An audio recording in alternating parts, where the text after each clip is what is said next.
नमस्कार मित्रांनो, मी भाग्यश्री प्रधान आणि तुम्ही पाहतात Marathi GK answer and question. मित्रांनो, आजचा आपला टॉपिक आहे चालू घडामोडी। 10 मार्च 2025 चे चालू घडामोडी बघणार आहोत। खरं तर तुम्ही जर कॉम्पिटिटिव्ह एक्झाम स्पर्धा परीक्षेचा अभ्यास करत असाल, परीक्षा देत असाल तर हे प्रश्न तुमच्यासाठी खूप महत्त्वाचे ठरणार आहेत। कारण प्रत्येक परीक्षामध्ये 10 ते 15 प्रश्न हे जनरल नॉलेजवर आधारित असतात आणि त्याच पद्धतीनं त्याच मार्गदर्शनाखाली मी तुमच्यासाठी हे चालू घडामोडी घेऊन आले आहेत। तर चला सुरुवात करूया। आपला प्रश्न पहिला आहे, जागतिक महिला दिन कधी साजरी करण्यात येतो? तर याचं बरोबर उत्तर आहे ऑप्शन ए, 8 मार्च रोजी जागतिक महिला दिन साजरी करण्यात येतो। आपला पुढचा प्रश्न आहे नंबर 2, 2025च्या जागतिक महिला दिनाची थीम काय आहे? तर याचं बरोबर उत्तर आहे ऑप्शन सी, ॲक्सलरेट ॲक्शन। 2025च्या जागतिक महिला दिनाची थीम आहे। आपला प्रश्न तिसरा आहे, आर्थिक पाहणी अहवाल 2024-25 नुसार महाराष्ट्राचा विकास दर किती टक्के राहण्याची अंदाज वर्तवण्यात आला आहे? तर याचं उत्तर आहे ऑप्शन बी, 7.3% वर्तवण्यात आला आहे। आपला प्रश्न चौथा आहे, आर्थिक पाहणी अहवाल 2024-25 नुसार महाराष्ट्राचा कृषी क्षेत्राचा विकास दर किती टक्के राहण्याचा अंदाज वर्तवण्यात आला आहे? तर याचं बरोबर उत्तर आहे ऑप्शन डी, 8.7% राहण्याचा अंदाज वर्तवण्यात आला आहे। आपला प्रश्न पाचवा आहे, आर्थिक पाहणी अहवाल 2024-25 नुसार महाराष्ट्राच्या दरडोई उत्पन्नात 2,78,000 रुपयावरून किती रुपयावर वाढ झाली आहे? तर याचं बरोबर उत्तर आहे ऑप्शन सी, 3,09,000 रुपये वाढ झालेली आहे। आपला पुढचा प्रश्न आहे नंबर 6, आर्थिक पाहणी अहवाल 2024-25 नुसार महाराष्ट्र राज्य दरडोई उत्पन्नात देशात कितव्या क्रमांकावर आहे? तर याचं बरोबर उत्तर आहे ऑप्शन बी, 5व्या क्रमांकावर आहे। पुढचा प्रश्न आहे नंबर 7, आर्थिक पाहणी अहवाल 2024-25 नुसार महाराष्ट्राचा उद्योग क्षेत्राचा विकास दर किती टक्के राहण्याचा अंदाज आहे? तर याचं बरोबर उत्तर आहे ऑप्शन ए, 4.9% राहण्याचा अंदाज आहे। पुढचा प्रश्न आहे नंबर 8, आर्थिक पाहणी अहवाल 2024-25 नुसार महाराष्ट्र राज्यात कोणत्या जिल्ह्याचे दरडोई उत्पन्न कोणत्या जिल्ह्याचे विचारले आहेत सर्वाधिक आहे? तर याचं बरोबर उत्तर आहे ऑप्शन डी, मुंबई शहर व मुंबई उपनगर या 2 जिल्ह्याचे आर्थिक दरडोई उत्पन्न सर्वाधिक आहे। पुढचा प्रश्न आहे नंबर 9, आर्थिक पाहणी अहवाल 2024-25 नुसार महाराष्ट्राचा निर्मितीत सौर ऊर्जेचा वाटा किती टक्के आहे? तर याचं बरोबर उत्तर आहे ऑप्शन बी, 31.7% आहे। पुढचा प्रश्न आहे नंबर 10, आर्थिक पाहणी अहवाल 2024-25 नुसार महाराष्ट्राचा सेवा क्षेत्राचा विकास दर किती टक्के राहण्याचा अंदाज आहे? तर याचं बरोबर उत्तर आहे ऑप्शन डी, 7.8% राहण्याचा अंदाज आहे। मित्रांनो, व्हिडिओ जर तुम्हाला आवडत असेल तर आपल्या चॅनलला लाईक करा, जास्तीत जास्त शेअर करा आणि आपल्या चॅनलला सबस्क्राईब करा।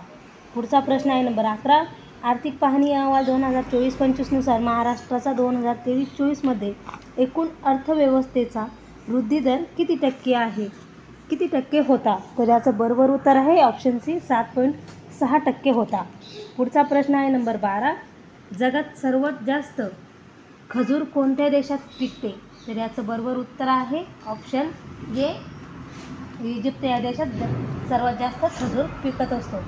पुढचा प्रश्न आहे number 13, Maharashtra institute for transformation मित्र संस्थेच्या उपाध्यक्षपदी खालीलपैकी कोणाची निवड झाली आहे? तर याचं बरोबर उत्तर आहे ऑप्शन डी, अविनाश जाधव यांची निवड झालेली आहे। पुढचा प्रश्न आहे नंबर 14, आर्थिक पाहणी अहवाल 2024-25 नुसार महाराष्ट्र राज्यात कोणता जिल्हा दरडोई उत्पन्नात सर्वात शेवटच्या स्थानावर आहे? तर याचं बरोबर उत्तर आहे ऑप्शन बी, नंदुरबार जिल्हा हा सर्वात दरडोई उत्पन्नात सर्वात शेवटच्या स्थानावर आहे।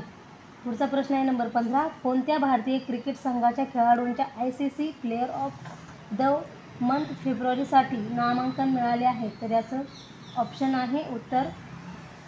उत्तर आहे ऑप्शन ए, शुभमन गिल यांना मिळालेला आहे। पुढचा प्रश्न आहे नंबर 16, दादर नगर हवेलीमध्ये सिल्वासामध्ये नमो रुग्णालयाचे उद्घाटन कोणाच्या हस्ते करण्यात आले आहे? तर याचं बरोबर उत्तर आहे ऑप्शन सी, नरेंद्र मोदी। पुढचा प्रश्न आहे नंबर 17, खालीलपैकी कोणाला Honorary Order of Freedom of Barbados पुरस्काराने सन्मानित करण्यात आले आहे? तर याचं बरोबर उत्तर आहे ऑप्शन ए नरेंद्र मोदी. मित्रांनो, प्रश्न खूप महत्त्वाचे आहेत. येणाऱ्या पुढच्या काळामध्ये तुम्हाला हे प्रश्न विचारले जाऊ शकतात, त्यामुळे पूर्ण व्हिडिओ अगदी व्यवस्थित पहा. झालं, वेळ भेटला तर राईट करून ठेवा, नोट करून ठेवा.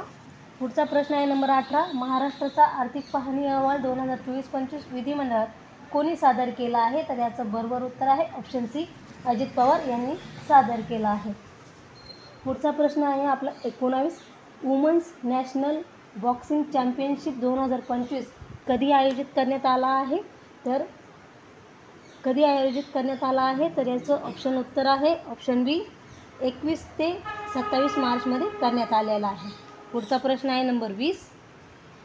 वुमन्स नॅशनल बॉक्सिंग चॅम्पियनशिप 2025 कोठे आयोजित करण्यात येणार आहे?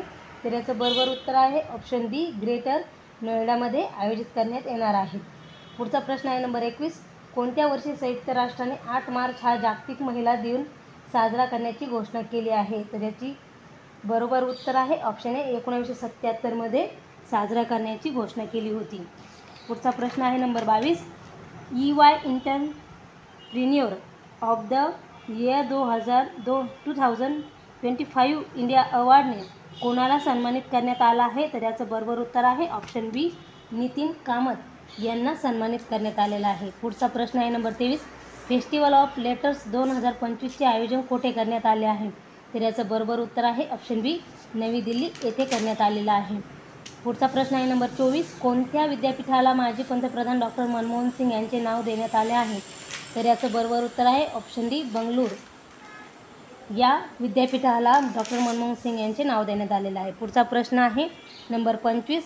मित्रांनो, या प्रश्न नंबर 25 आहे, याचं उत्तर तुम्हाला सांगायचं आहे. प्रश्न आहे कोणत्या राज्याने महिलांच्या सुरक्षेसाठी प्रोजेक्ट हिफाजत सुरू केले आहे? मित्रांनो, हा प्रश्न खूप महत्त्वाचा आहे. 101% तुम्हाला पुढच्या परीक्षेमध्ये विचारला जाऊ शकतो, त्यामुळे नोट करून ठेवा. याचं उत्तर तुम्हाला सांगायचं आहे. जर जमलं तर कमेंट करून सांगा, नाहीतर येणाऱ्या पुढच्या व्हिडिओमध्ये याचं उत्तर तुम्हाला भेटून जाईल. मित्रांनो, आपल्या व्हिडिओमध्ये जास्त झिजझिज न करता, कोणत्याही प्रकारचं मुलांना अफोर्डेबल न करता व्हिडिओ एकदम सुशिक्षित आणि सुरळीत पद्धतीने देण्यात आलेला आहे. त्यामुळं विद्यार्थ्यांना समजण्यामध्ये एकदम अगदी सोपं जात असतं. मित्रांनो, व्हिडिओ जर आवडला असेल तर आपल्या चॅनलला लाईक करा, जास्तीत जास्त आपल्या मित्रांपर्यंत शेअर करा आणि पुढचे येणारे व्हिडिओ पाहण्यासाठी आपल्या चॅनलला सबस्क्राईब करा, कारण येणारे प्रत्येक व्हिडिओचे नोटिफिकेशन तुमच्यापर्यंत येईल. व्हिडिओ शेवटपर्यंत बघितल्याबद्दल तुमचे सर्वांचे मनपूर्वक धन्यवाद. इथेच थांबूया.